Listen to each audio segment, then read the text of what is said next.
Navigating through the tricky waters of dating and relationships while sustaining a positive mindset can be challenging.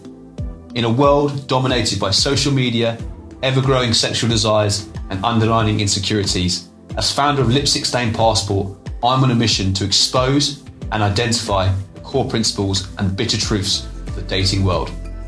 Travel through the highs and lows with me, Robert Van Tromp, as I highlight and discuss the good, the bad, and the ugly.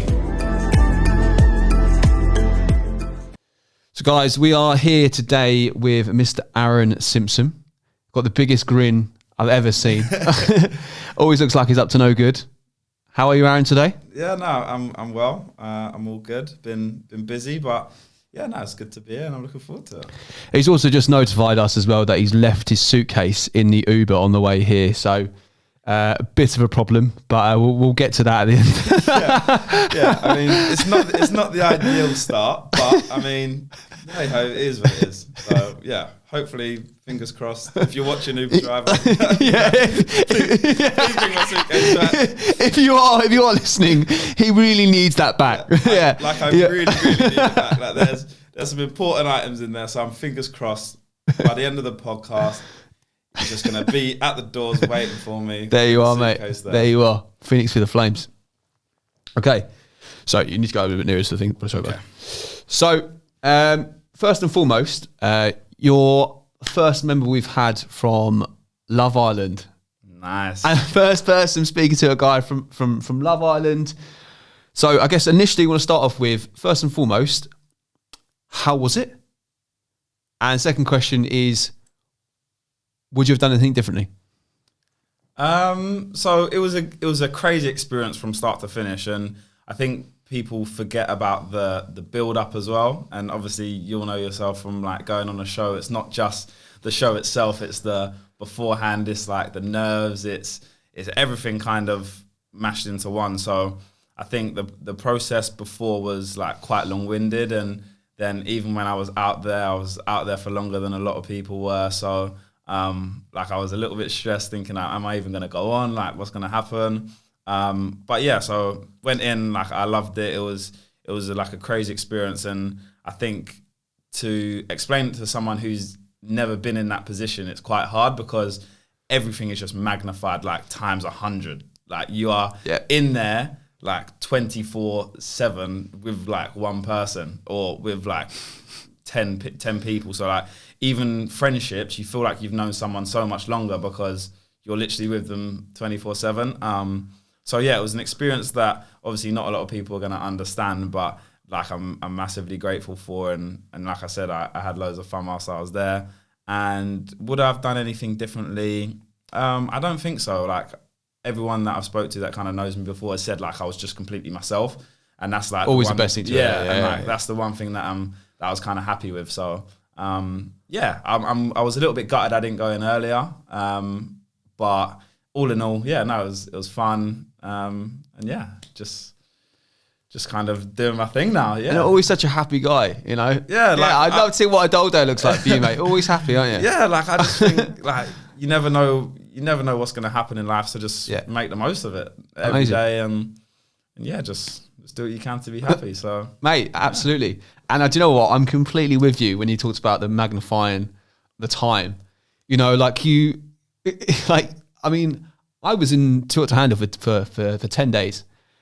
And with the same girl, I think similar scenario to yourself with the same girl. And you think like, we're talking about marriage now? Like, what is this? I mean, should I be telling my parents about... Some of the conversations that you actually have in there, like if you was to take a step back and actually deep what you're saying, it's like, are we really talking about this? And I've known you for like 2-3 days. Like, what the hell? Yeah.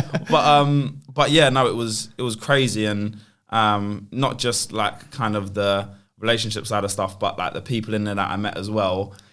It's just it's probably quite similar to yourself. Probably people that I would have never, ever crossed paths with. Yeah. And I think it's quite interesting to see, like when you come out and stuff, there's people that you thought you'd have spoken to like all the time and then you don't, and then others that you probably weren't as close to in there that you're in the same circle, you're going to a lot of the same places and you end up spending more time with. So that's been fun, and been able to do loads of fun stuff as well. So it's been good, man. And I have to ask the question, have you watched yourself back?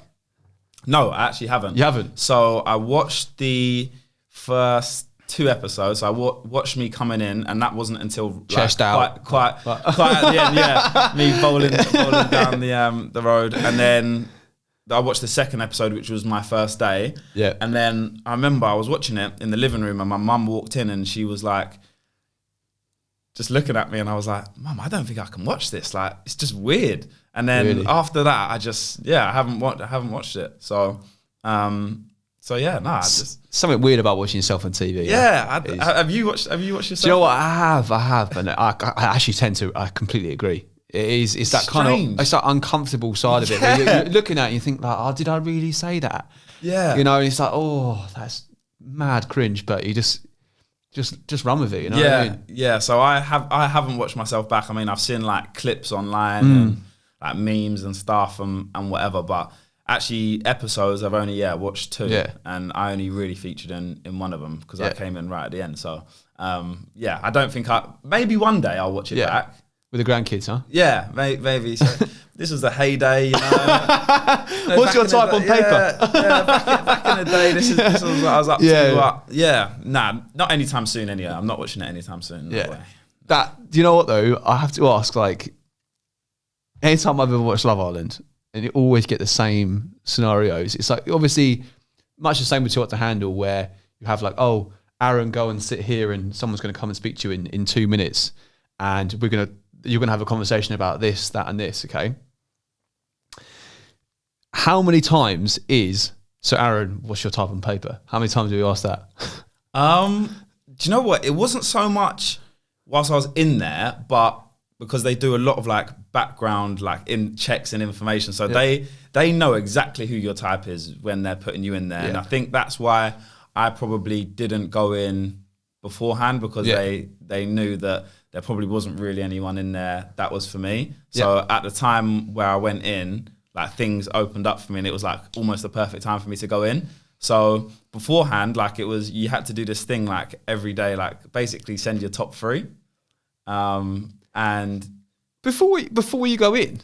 Yeah, so like obviously you're with your chaperone and stuff, and obviously I'm guessing it's because they don't want to put people in at the wrong time if there's no one that's really they're feeling or whatever. So yeah, like we had this thing, like I just called it a top 3. So yeah, you just like see just basically say who you're interested in and let the people know kind of.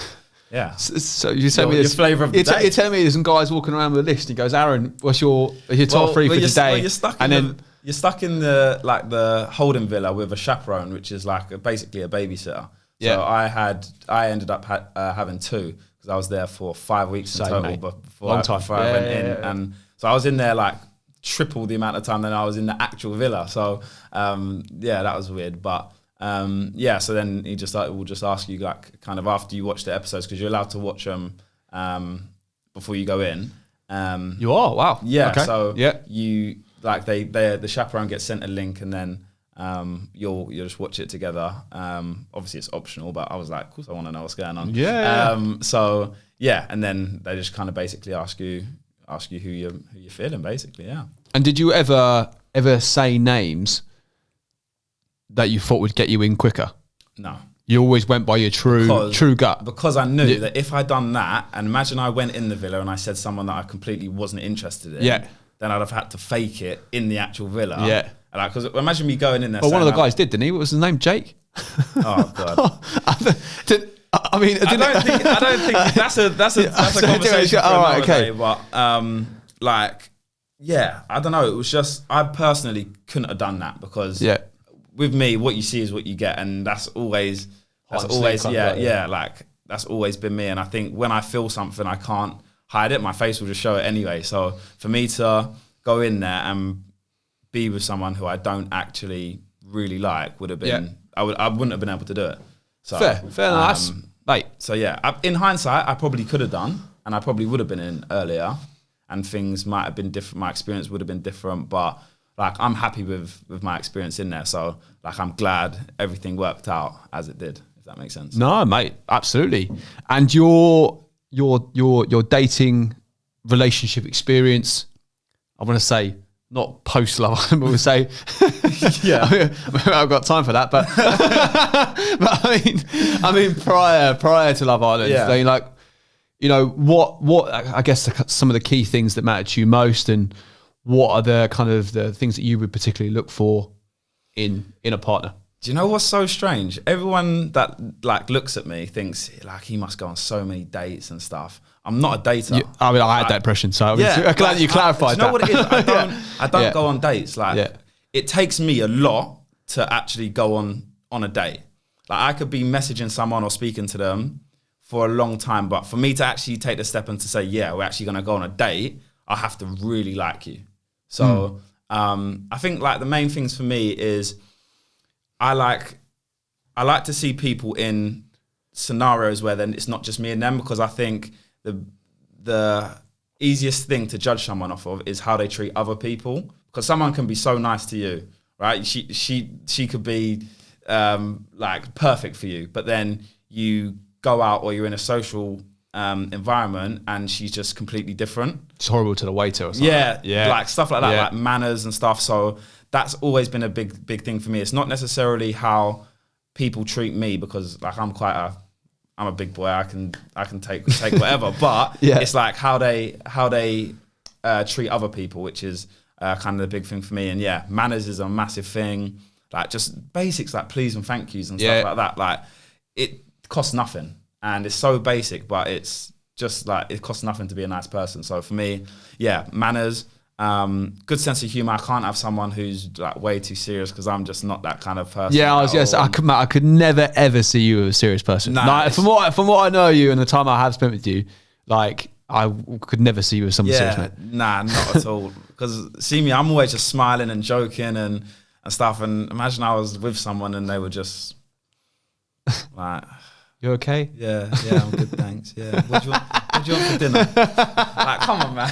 Like, so yeah, just someone. And I think for me, I've got a big personality, and I could be put in any room with anyone, and I'd just sit here and just waffle. But I think sometimes it's easy for people to take a back seat and let me like steer conversations and stuff. So I need someone who's a big enough personality to, in a room with me, if we was to go and meet my family or go meet my friends, that they wouldn't just sit there and let me do all the talking. Like I'd want someone who's outgoing, that can speak, and is a big personality as well. So those are probably my main things.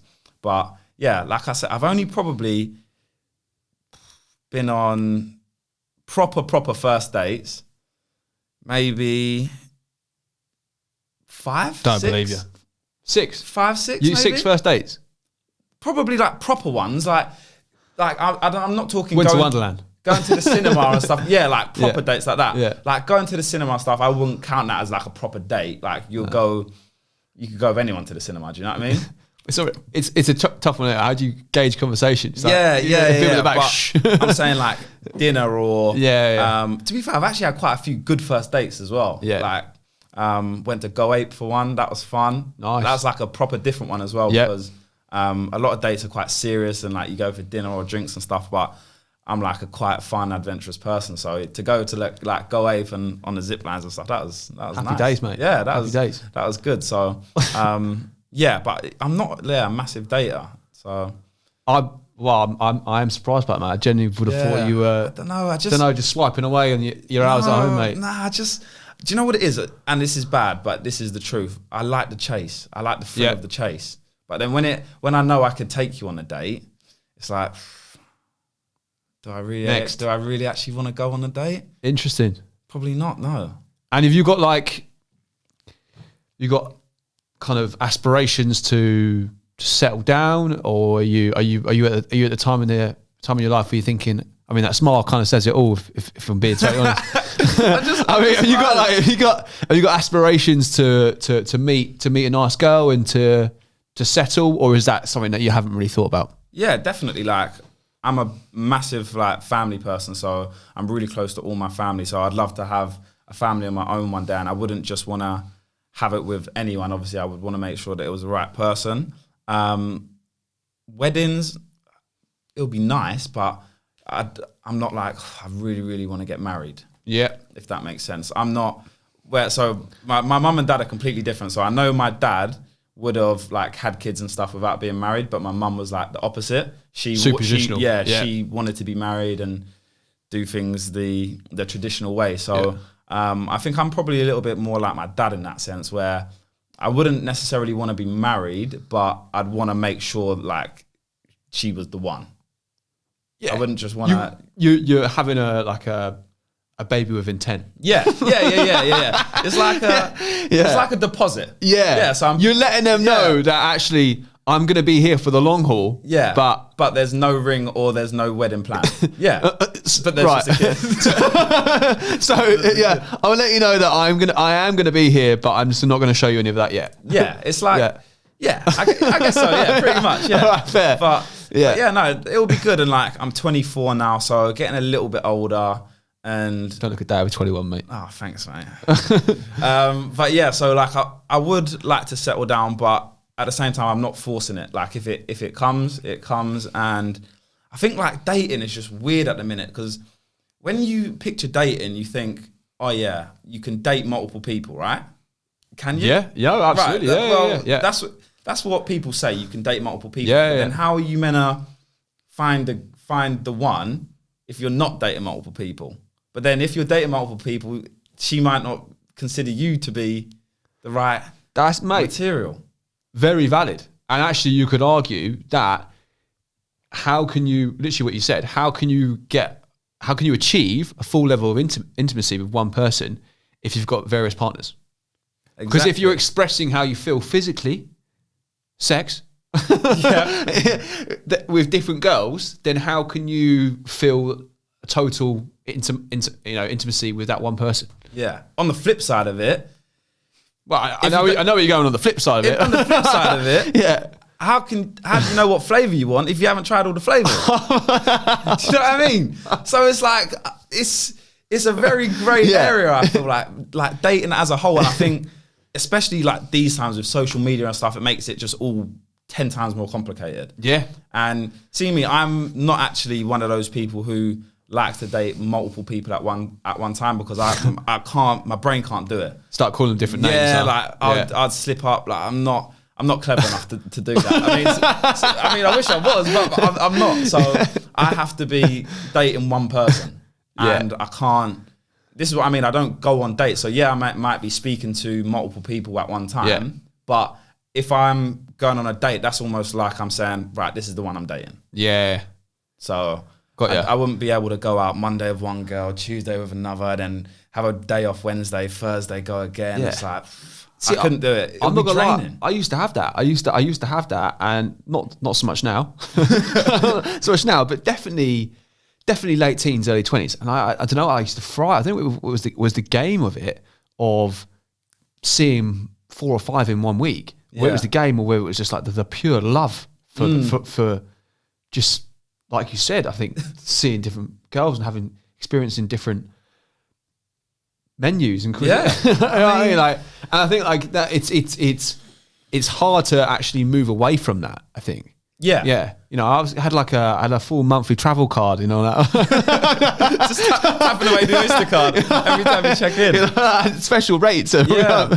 It's a difficult one, but I think for me, my next girlfriend, I would like to think that that's going to be a serious one, because I've only ever had one girlfriend in my whole life, proper one. Oh, really? Yeah. It kind of brings me on to what I kind of established a topic for this particular discussion was going to be about timing.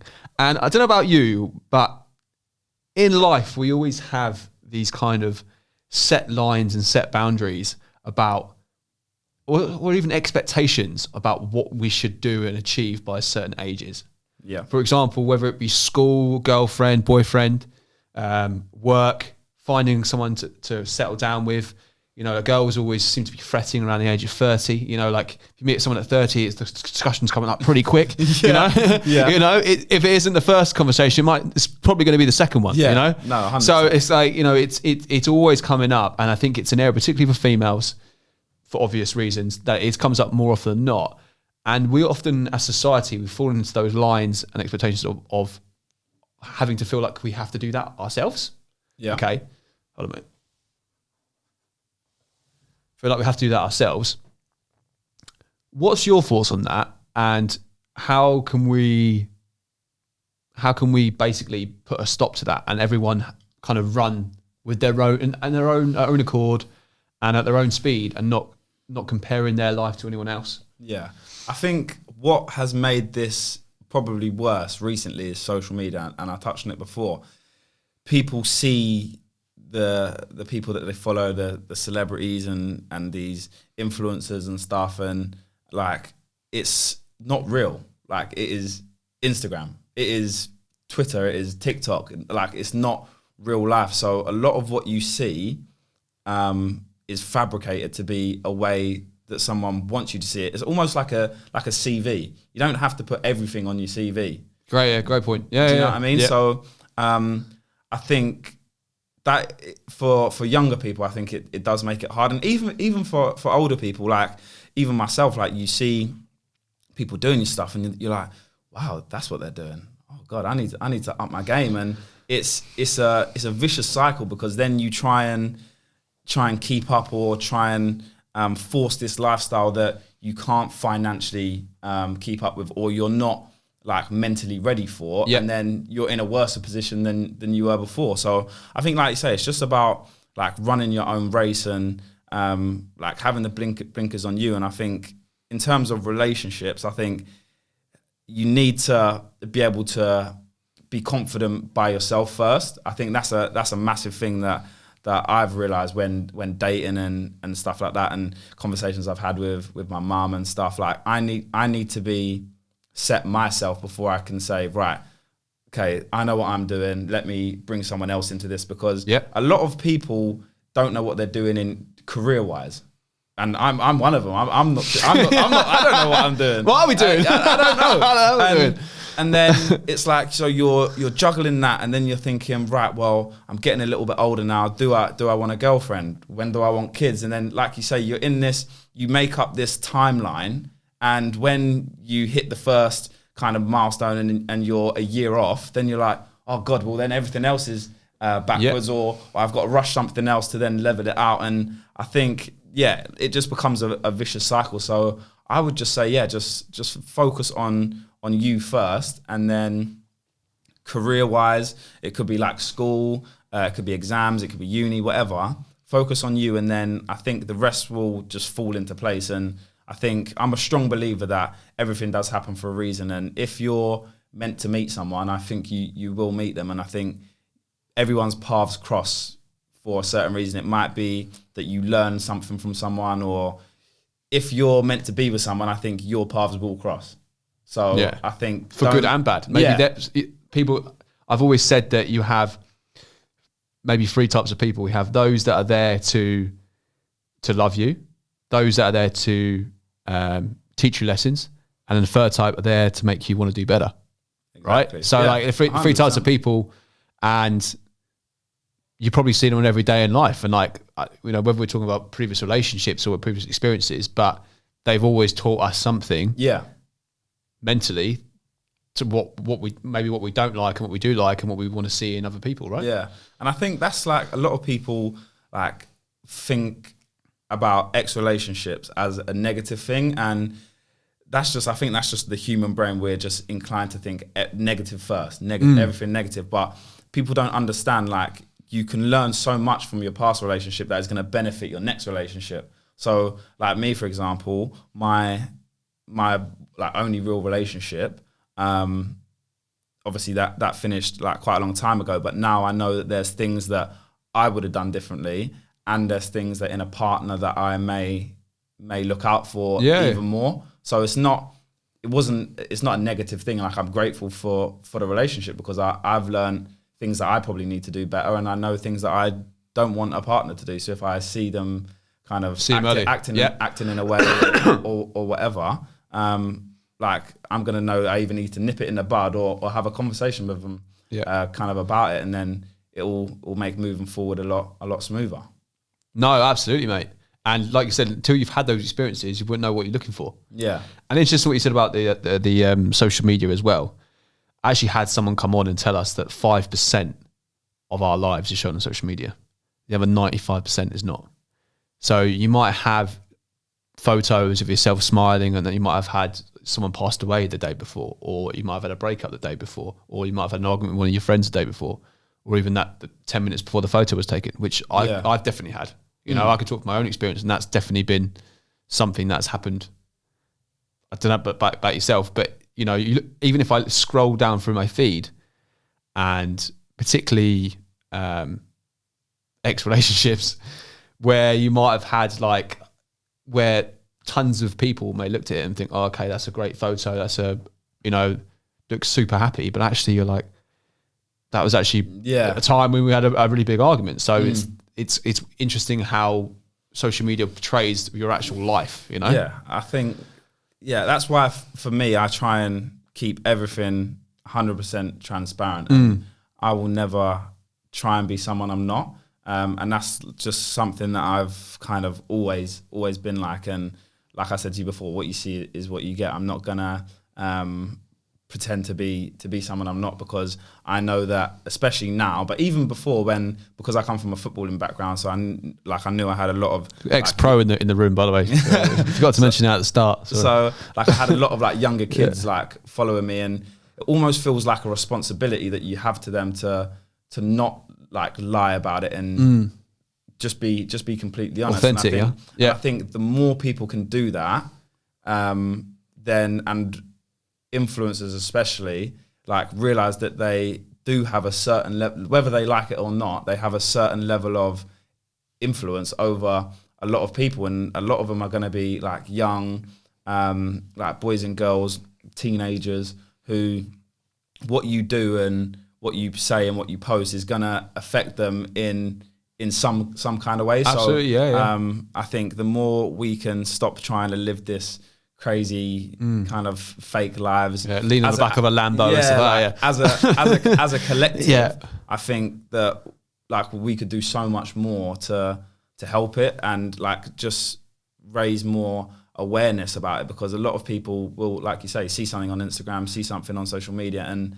they think that that's how you live every day, when a lot of the time, like you say, it's not at all. So like I said, like for me, I just try and keep it 100 and just be authentic, me. like that. So at the end of every session, we always do 2 games. And Aaron, I have to ask you a question. You're a Squid Game fan? Yes. Okay, so you're thinking, okay, what have I signed up here? Yeah, this is not. Where is this guy going with this? This could get a little bit weird. Okay, so basically, you know, it's like the red light and the green light. Yeah. So we've changed that to red flag, green flag. Okay. Cool. So I want you to give me your best examples of 2 green flag moments and 2 red flag moments that you would potentially see in a partner. Okay. So green flag would be when they meet my family, if my mother likes them. That's a big green flag. That's a big green flag. That is a big green flag. See my mum, she's the kind of person, she gets along with everyone, but she's a very, very good judge of character. And like, if I asked her, like, do you like this girl, she would be 100% honest with me. And if she said no, I don't know if I could. Parting ways. Yeah, I don't know if I could do it. Yeah. If not, the girl would have a huge task on their hands to try and flip that, because like me and my mum are like that. So that's nice, mate. Yeah. For me to be with someone that my mum doesn't like, oh God, that would be So that would be a massive green flag. Yeah, that would be a green flag. Also, let me try and think. Another green flag moment would be if we were out. Go on. If we were out and someone, say, I don't know, we went to a club, right? And we were at the club. Yeah, we're at the club. Yeah. We were just at the bar, and a girl tried flirting with me when I'm with my partner. How she reacts to that? Oh, do you know what? That is a good one. How she reacts to that is either going to be a massive red flag or a massive green flag. Very good. So I would say if they're very chilled out about it, maybe they come over, give me a little hug, give me a little kiss, that's fine. But if it was on the flip side and they start kicking off and causing a scene in public, I'm a very, very laid back like character. So I'm not really like too keen on confrontation and stuff. Like, so yeah, I would find that very attractive if she handled it in like a really mature way. That would be a massive green flag. Nice. Okay, so that's my 2 green flags. Yeah. Red flags would be, now this could be an unpopular opinion. I don't know, but it's just the way I feel. Mate, we're all ears. We're waiting for it. So if I'm dating a girl, and I know that her friends are a little bit, what's the word? I'm trying to say this in the most PG way. Her friends are a little bit. I don't really know how to say it. If they are just very crazy, wild, do what they want when they want to do it, in terms of like getting with guys and stuff. Like if she had a best friend that was just sleeping with everyone, like every night out, having one night stands, doing all kind of crazy stuff, that is a red flag for me. I'm sorry, but it is. Fair. And it doesn't mean that you're like that, but it means you're going out every week and you're going to be around that, and you could find yourself in a situation, not that it's your fault, but that friend could then... It's detrimental. Yeah, it could get in a situation where you feel uncomfortable or you end up doing something that you later on regret. I just don't know. I think you become who you're around in life. And if you're surrounded by that kind of stuff, not saying that everyone would do that, but yeah, that is just a big red flag. If their friends are valid. If their friends are doing all kind of madness, I don't really like that too much. So that's probably a red flag for me. And another red flag would probably be, again, it's quite a particular one. Go on. I mean, do you know what I really love about this? It feels like you've really thought about this prior to coming in. I mean, can I just clarify as well? Aaron had no idea what we were covering today. He came in completely fresh, and he's almost like he's written this out last night on his laptop. Okay, so my other red flag is if a girl doesn't have her nails done. I know that's quite bad, isn't it? That's awful. That is quite bad. But not that they have to be done, but they have to look presentable. Do you know what I mean? Like, I wouldn't like it if I was like, imagine I'm holding hands with you and I'm walking down the street. Which we clarify hasn't happened. Hasn't happened before. And we're holding hands like this, and you can't tell the difference between my fingers and your fingers. Come on. Like, even a little bit of paint or... I mean, Aaron, I'm not going to sit here and lie to you, mate. I mean, my nails, look, I'm not saying I'm a chewer, but I like to like pick every now and then. If I'm looking across and the girl's got the same nails as me, that's a red flag in itself. Yeah. But surely just moderate. What's it called when you use? What's it called? When you file them down. File them down. Yeah, surely filing down is just that can be feminine enough. No.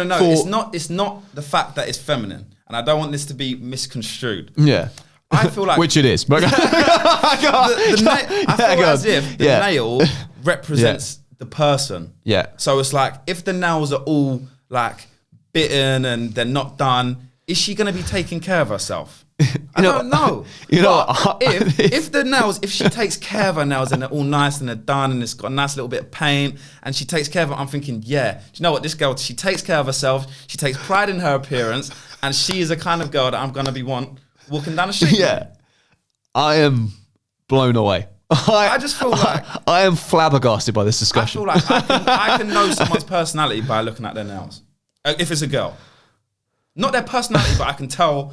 If they looked after their nails, then you can tell what personality. Yeah, I just know ridiculous. What kind of person you are. Absolutely. I just feel like if the nails are all like done and they're really like just nice, they don't. And what I'm saying is they don't have to have fake nails.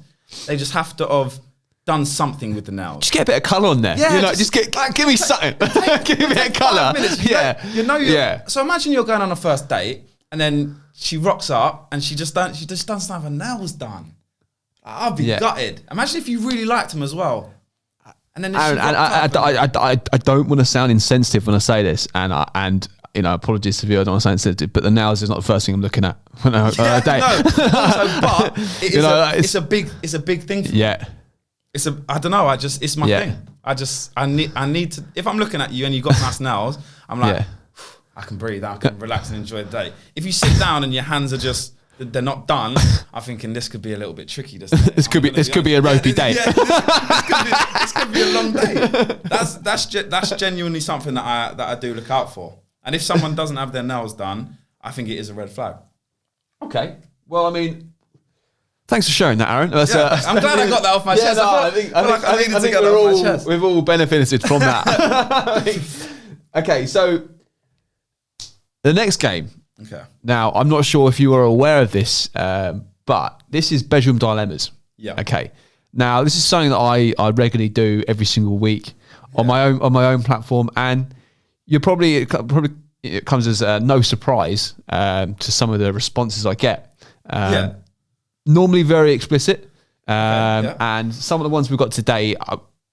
If I told you when I said that I had guests coming on, the numbers of responses quadrupled.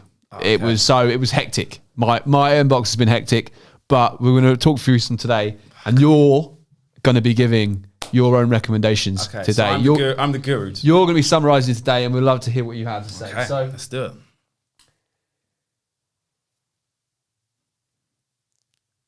We went to a trip after a year of not seeing one another and had sex only once, as he didn't get hard. Rough. Yeah, I feel like... Does it say how long the trip was? There is no clarification of how long the trip is, but that's a good question. The duration is unknown. Yeah. But I can tell you that it was just one time they had the sex. Okay. Yeah. But so my initial thought is, if it was just they met up for the night, I mean, is that too bad? Well, I haven't seen each other for a year, Aaron. What you're telling me? Hold on, let's rewind this one back. You're telling me you hadn't seen your missus for a year, and you're having sex just the once. I mean, me personally, no, it could never be me. But I think the fact that she said that he couldn't get hard, you maybe have to question it. Why is that? I mean, I hope it's not because he's not attracted to you or something like that, but is he getting it elsewhere? I mean, if I was a girl, those are the things, this is what I would be thinking. One, is he not attracted to me? 2, is he getting it elsewhere? 3, is it done? I mean, if you haven't seen each other for a year, you would guess that you miss each other and you'd really want to be intimate and spend time with them. But if you're saying that you can't even get it to work, then... So you would... What's your go-to? Are we saying having a discussion or? Yeah, I mean, I feel like that would need a discussion and maybe an explanation. It could just be, I mean, has it happened to him before? Valid. I mean, he could just be going through a tough time. Performance anxiety. Yes, exactly. Maybe the year felt like a long time, and he. Yeah. And maybe he gave it all that once and just had nothing left in the tank. I mean, we've all been there. We have, to confirm, we have all been there. We've all been there. You think you've got more in the tank, and then you just don't. You're falling short. Yeah. And sometimes you fall very short. It happens. It happens. Yeah. So, I mean, if you're happy in the relationship, maybe don't look too deep into it. But I mean, I probably would have asked questions or at least had a conversation about it and just say like, is there anything else we can do to maybe spice it up? Or I would just have the conversation. Okay. And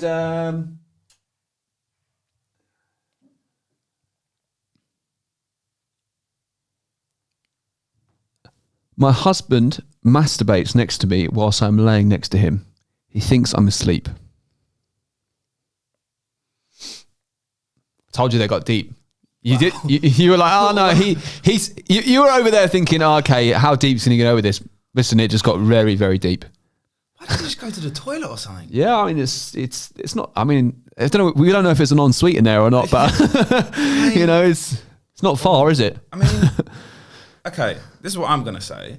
If it's your husband and he's masturbating next to you, why don't you get involved?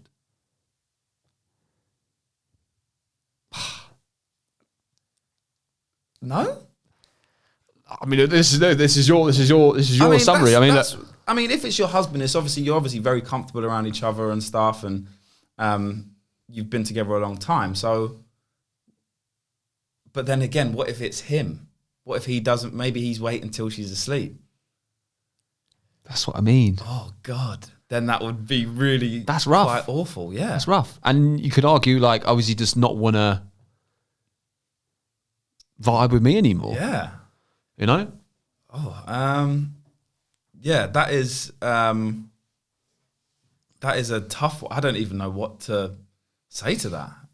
That's quite brutal. The man is blown away. Do you know what? Yeah, he is actually speechless. We've made Aaron speechless. Well, maybe one time, maybe the next time it happens, maybe just pretend to wake up. Well, obviously you are awake, but he thinks you're asleep, so maybe just pretend to wake up and see what happens. Yeah, absolutely. I mean, what's the worst that could happen? You're like, oh my God, what time is it? Yeah. Oh God. Oh my God. What's going on here? I didn't know this was going on. But yeah, I mean, I hope for your sake it's not that he isn't attracted to you and doesn't want to. It Absolutely. could just be miscommunication. He could just think you're tired, maybe from work and life. So you might just think, oh, she wants to sleep. Let me get one in before bed. I mean, which, you know, obviously not with a girlfriend next to us, but we have all done. You know, like yeah. So it's. Well, look, Aaron. that one has left me speechless. I knew that one was going to be tricky. Yeah. And I thought to myself that we'll unleash it on Aaron. I feel like he'll have a good go at that one. Yeah. I mean, sorry, I've got absolutely nothing. I've got nothing for you, unfortunately. But we are up. We have gone a little bit over, but no sweat. Because I absolutely love chatting to you, mate.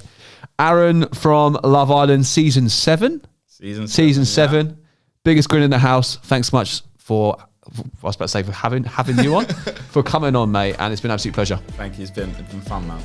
Legend.